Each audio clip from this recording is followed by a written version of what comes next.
Alors, que ce soit le désordre aujourd'hui, je crois que c'est pas niable. Désordre des monnaies, désordre des cours des matières premières, désordre des marchés boursiers et désordre maintenant de l'économie réelle. Donc, l'urgence de définir un nouvel ordre, c'est quoi? C'est pas un ordre au sens militaire international, c'est un ordre au sens monétaire d'abord. Cette crise marquera sans doute pour l'histoire le commencement véritable du XXIe siècle. Le moment où tout le monde aura compris qu'il était temps de changer, temps de donner un nouveau visage à la mondialisation, temps de construire un nouvel ordre mondial. Alors jamais la nécessité d'un nouvel ordre international n'a paru aussi nécessaire. Des sourires et des poignées de main qui en disent long. Hier soir à Londres, les dirigeants du G20 estiment avoir trouvé un accord historique. Un nouvel ordre mondial émerge et avec lui, nous entrons dans une nouvelle ère de coopération internationale. Mais en même temps, ne nions pas que nous avons besoin d'une gouvernance mondiale. Si on n'a pas aujourd'hui un gouvernement mondial, on ne peut pas parler sérieusement de démocratie. Or, nous n'avons pas. Donc elle a trouvé ses limites, la démocratie. Non, elle ne trouvera son accomplissement que lorsqu'elle sera une structure avec un gouvernement mondial, des gouvernements régionaux et des gouvernements locaux. Dans très longtemps, on ne le verra pas. Je n'en sais rien, mais le gouvernement mondial, il est là. Simplement, pour ce qui concerne la gouvernance mondiale, ce sera du moyen terme, c'est-à-dire 4 à 5 ans. S'il y avait une chose que je voudrais voir apparaître en 2025, c'est la chose politiquement la plus incorrecte à dire, c'est un gouvernement mondial. Aux États-Unis, à l'Europe, à l'ensemble des pays de la planète, de se doter d'une gouvernance mondiale dont nous voyons aujourd'hui qu'elle est essentielle pour résoudre les grands problèmes d'environnement, et Barack Obama est engagé sur ces questions d'environnement, il veut signer le protocole de Kyoto, eh bien nous avons besoin de cette gouvernance mondiale. European tour. The Democratic presidential hopeful laid out his vision for America's place in a new world order. La forza vivificante della sua luce ti incoraggia ad impegnarti nell'edificazione di un nuovo ordine mondiale fondato su giusti rapporti etici ed economici. Je crois que c'est l'un des Rothschild qui a dit un jour: celui qui contrôle la monnaie d'une nation contrôle la nation. Parce que lorsque vous contrôlez la planche à billets, lorsque vous contrôlez les devises, vous avez le pouvoir de dicter sa conduite au gouvernement qui réagit aux pressions financières. So the ultimate goal that these people have in mind is the goal to create a one world government run by the banking industry, run by the bankers. And they're doing it in sections. The European currency, the euro, and the European Constitution is one part of it.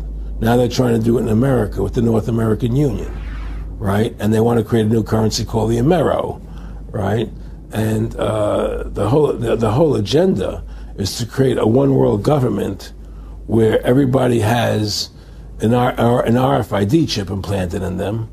All money is to be in those chips, right? There'll be no more cash. And this is given me straight from Rockefeller himself. This is what they want to accomplish.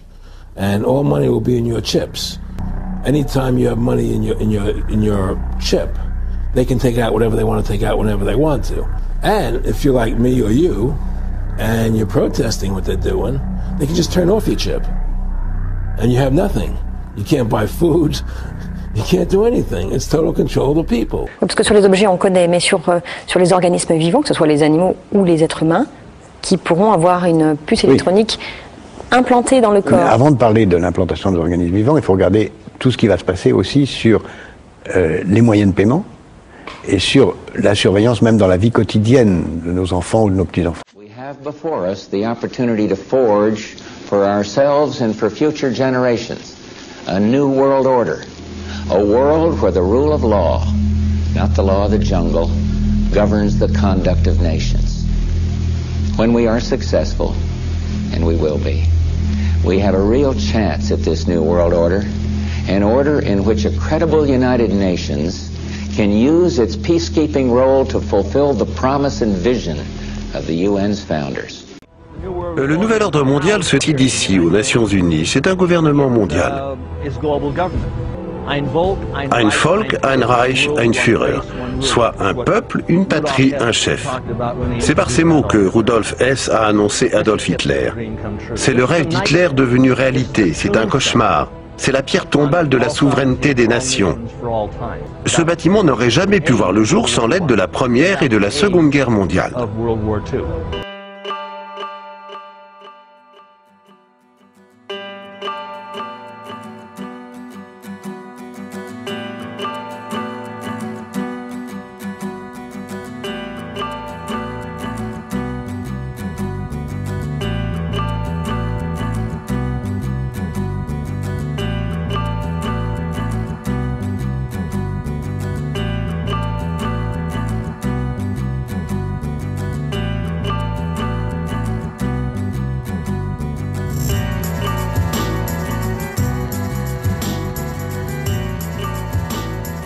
Le grand pari du XXIe siècle, c'est l'invention, comme vous venez de le dire, d'une gouvernance mondiale. Elle prend aujourd'hui l'embryon, prend aujourd'hui la forme du G20, et au cœur de cette nouvelle gouvernance mondiale, il y a le nouveau FMI. Et si je vous ai bien entendu, c'est la gauche, ou en tout cas les idées de gauche, qui font bouger le monde et qui peuvent faire avancer vers une gouvernance mondiale? C'est ma conviction, mais si je devais aller jusqu'au bout de ma conviction, je dirais que c'est comme ça depuis très longtemps.